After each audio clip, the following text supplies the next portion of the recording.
Ahojte priatelia, hlasím sa vám po dlhšom čase, všetkých vás zdravím.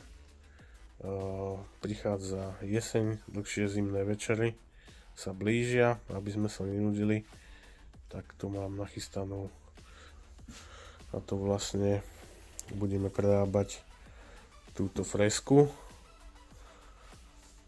No a dneska konkrétne už som frézoval tento diel a tento diel. Tu ešte prídu nejaké gulatinky medzi to a šrobiky. Tým pádom by sme mali pohon X poriešený.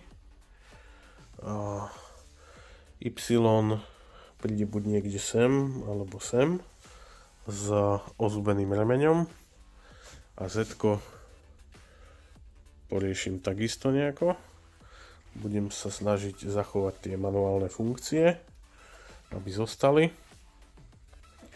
A ako riadenie uvidíme, čo použijeme, ale pravdepodobne to bude Estlcam. Takže, kto bude stavať so mnou, nech sa páči. Rád vás privítam a pomalinky pôjdeme na to.